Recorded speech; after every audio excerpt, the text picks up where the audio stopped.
Hello friends, नमस्कार। कैसे हैं आप? आज हम बात कर रहे हैं एक ऐसे टॉपिक की जो हमेशा कंफ्यूजिंग रहता है। ये है कि दोनों है कि क्या है। मैं बात कर रहा हूं उस टॉपिक की जिसे कहते हैं इंटेलिजेंस कोशेंट और emotional quotient, I Q and E Q. ये आई क्यू क्या है?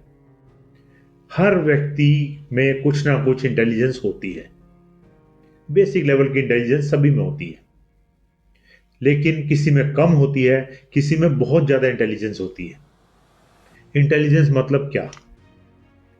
एक आदमी जिसमें इंटेलिजेंस बहुत ज्यादा है वो चीजों को बड़ी जल्दी कैलकुलेट कर लेता है, चीजों को याद बहुत रखता है और चीजों को अपने एडवांटेज के लिए यूज करता है।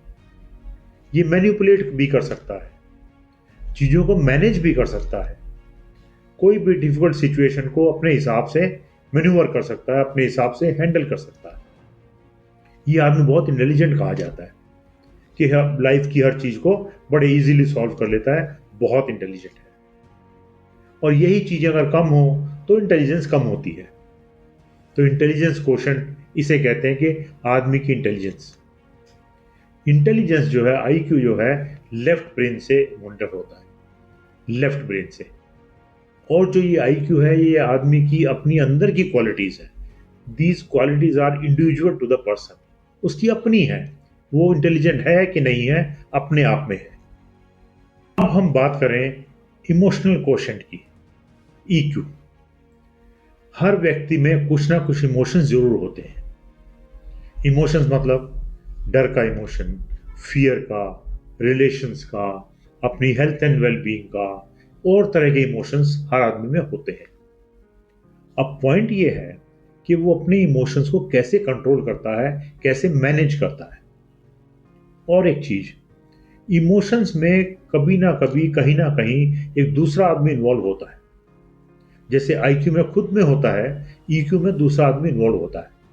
फियर है तो दूसरे से लगेगा, एंगर है तो दूसरे पे करेगा, रिलेशंस है तो दूसरे से रखेगा। अब पॉइंट ये है कि अपने इमोशंस को मैनेज करते हुए, दूसरे के इमोशंस को संभालते हुए कैसे बैलेंस रखता है, ये इमोशनल क्वोशंट है। इमोशनल क्वोशंट हमारे राइट ब्रेन से डायरेक्टेड है, राइट ब्रेन में है।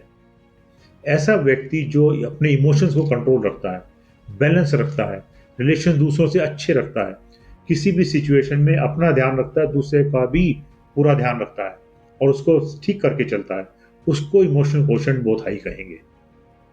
ऐसा व्यक्ति दूसरे की बात से ज्यादा स्वेड नहीं होता।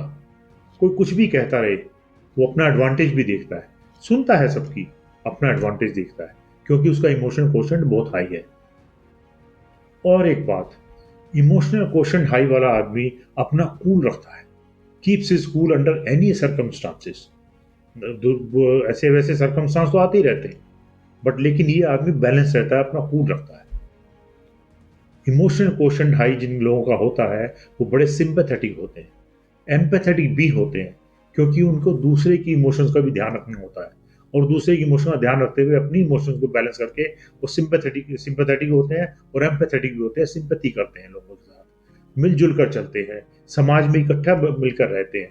इन लोगों का IQ बहुत हाई होता है। ऐसे लोगों को कहा जाता है जो साथ मिलकर चलते हैं, सबका ध्यान रखते हैं, दूसरे का, अपना भी दूसरे का भी। इनका IQ बहुत हाई कहा जाता है। इमोशनल क्वोशंट और IQ, दो चीजें हमने देखी। आप क्या समझते हैं, कौन सा इंपॉर्टेंट है, IQ इंपॉर्टेंट कि EQ इंपॉर्टेंट कि दोनों इंपॉर्टेंट? और एक बात, जिनका दोनों हाई है उनको क्या कहा जाएगा? कमेंट्स में जरूर लिखिए। See you in the next video. Thank you very much.